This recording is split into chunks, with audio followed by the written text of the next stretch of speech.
தந்தை மகன் தூய் ஆவியாரின் பெயராலே ஆமேன். இயேசு கிறிஸ்துவின் அன்புமிக்க சகோதர சகோதரிகளை உங்கள் அனைவருக்கும் கிறிஸ்து இயேசுவின் அன்பு கடந்த வணக்கத்தை தெரிவித்துக் கொள்கின்றேன். இன்று நட்சத்திர பாகமானது லூக்கா நட்சத்திர 6ஆம் அதிகாரம் 12 முதல் 16 வரையில திருவாக்கியங்கள். குறிப்பாக 12-13. அந்நாட்களில் அவர் வேண்டுவதற்காக ஒரு மலைக்கு போனார். அங்கே கடவுளிடம் வேண்டுதல் செய்வதில் இரவெல்லாம் செலவிட்டார். விடிந்ததும் அவர் தம் சீடர்களையும் தம்மிடம் கூப்பிட்டு அவர்கள் 12 வரை தேர்ந்தெடுத்து அவர்களுக்கு திருத்துதர் என்று பெயரிட்டார்.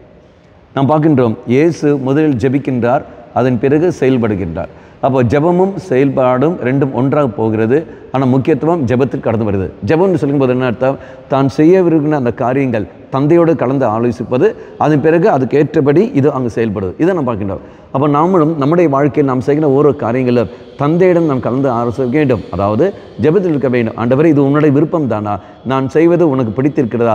அல்லது மனிதனுக்கு திருப்திப்படுத்துகிறேனா? அல்லது மனிதர்களை திருப்திப்படுத்துகிறேனா? அல்லது உன்னை நான் திருப்திப்படுத்துகிறேனா? உன்னுடைய பணியை செய்யத்தான் இந்த உலகத்துக்கு நான் வந்திருக்கின்றேன்.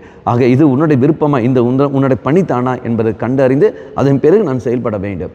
செய்து முடித்த பிறகு நாம் போய் செல்வதல்ல, செய்து முடித்த பிறகு நாம் போய் ஜெயிப்பதல்ல. அது அர்த்தம் என்பது வேறு. ஆகவே நம்முடைய வாழ்க்கையில் நாம் எந்த நிலைக்கு அழைக்கப்பட்டிருக்கணுமோ, இல்லற வாழ்க்கையாக இருக்கட்டும், திறவர வாழ்க்கையாக இருக்கட்டும், எந்த வாழ்க்கையில் நாம் அழைக்கப்பட்டிருக்கணுமோ அந்த அழைக்கப்பட்ட அந்த வாழ்க்கையிலே தெய்வம் நம் தந்த பணிகள் அது கண்டறிந்து நாம் செய்விடும் என்றால் முதலில் தந்தை இடத்தில் நாம் உரையாடுவோம், ஜெபிப்போம். ஆண்டவரே, இதோ இந்த பணி எனக்கு தரப்பட்டிருக்கிறது, இந்த பொறுப்பு எனக்கு தரப்பட்டிருக்கிறது, நான் செய்வது உமக்கு விருப்பம் தானா? இந்த பணி இப்படி தான் செய்ய வேண்டுமா? எப்படி செய்ய வேண்டும்? அது எந்த விதத்தில் செய்யப்பட வேண்டும்? எனக்கு வெளிப்படுத்தி தாருங்கள் செல்கிற நாள்தோறும் நாம் ஜெபிக்கின்ற பொழுது தெய்வம் நமக்கு வெளிப்படுத்துவார். அதுக்கேற்றபடி நாம் செயல்படலாம். கண்களை மூடிக்கொள்ளுங்கள். நல்லவனாய் தெய்வமே, நாங்கள் குடும்ப ஜெபத்தில் அமர்கின்ற பொழுது நீர் அதை எங்களுக்கு வெளிப்படுத்துகின்றீர். நாங்கள் கையில் ஜெபமாலை ஜெபிக்கின்ற பொழுது நீ அதை வெளிப்படுத்துகின்றீர்.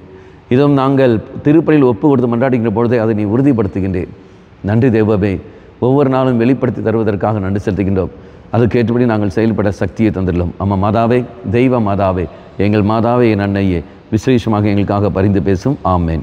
தந்தை மகன் தூய ஆவியாரின் பெயராலே ஆமேன்.